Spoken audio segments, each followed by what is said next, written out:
बताइए अपने बारे में जरा हमारे भक्तों को। हाँ, मैं फतेहपुर जनपद के एक स्थान है गोड़ेश्वर अखंड धाम, वहाँ से आए हैं। ये कुंभ मेला सनातन संस्कृति विरासत में जो मिला है, इस पर देवासुर संग्राम में जो अमृत का कलश निकला था, तो देवताओं ने ये 4 जगह रखा था। उसी अमृत कलश के पान करने के लिए, एक बूंद पाने के लिए देश के और विदेश के कोने कोने से लोग भक्त आस्था लेकर के आते हैं। सभी समाज का संदेश है।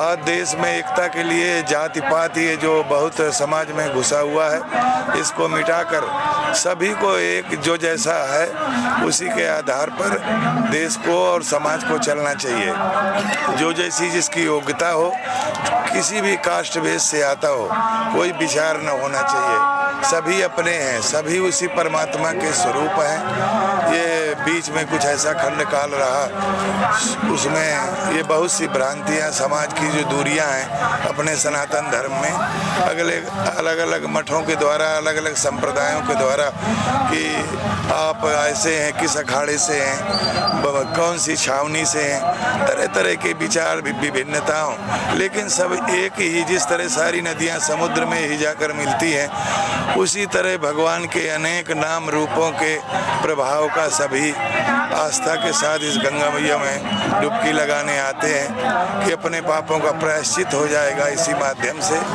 और समाज के सभी भक्तों का कल्याण होगा।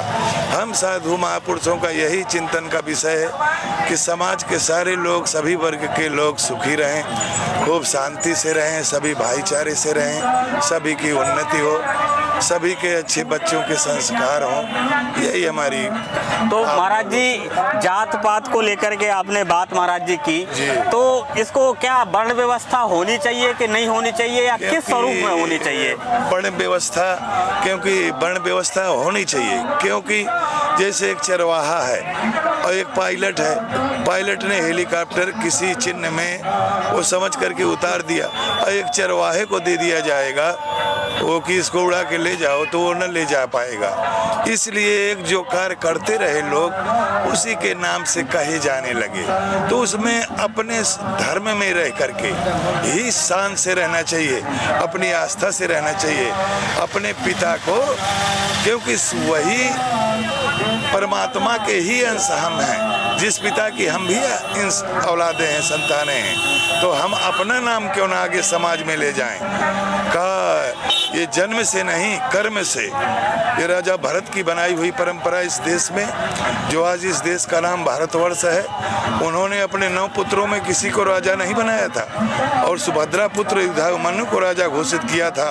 माँ शकुंतला बेचैन थी, प्रणाम करके पूछा, मैया बेचैन क्यों है? बोले कारण ये कि इतिहास में, रिश्तों के इतिहास में तुम ऐसे पहले पिता हो जो अपने पुत्र का अधिकार किसी और को दे दिया है। महाराज भरत ने कहा, अरे मैया, तेरी ये माँ की ममता बोल रही है। मैं पिता के साथ राजा हूँ, राजा की सारी प्रजा पुत्रवत होती है, ये सारे नालायक है मेरे पुत्र, ये उस योग्य नहीं है। तभी से ये व्यवस्था कर्म से, जो आज उच्च पदों पर लोग बैठे हैं, सत्ता में भी, राजनीतिक क्षेत्र में भी, तो कुछ न कुछ कर्म से ही बैठे हैं। कर्म के क्षेत्र के ही द्वारा सभी लोग अपने अपने क्षेत्र में, जो जिस धर्म में हो, जो न्यायपालिका में हो, जो विधायिका में हो, जो कार्यपालिका में हो, अपनी नैतिकता का पालन करते हुए, अपने नैतिकता के कर्तव्य का पालन करते हुए समाज को आगे ले जाएं, यही हमारा संदेश है। और यही आस्था के साथ हम भी गंगा मैया में डुबकी लगाने आए हैं। महाराज जी, आपने हमसे बात की, आपका बहुत बहुत धन्यवाद।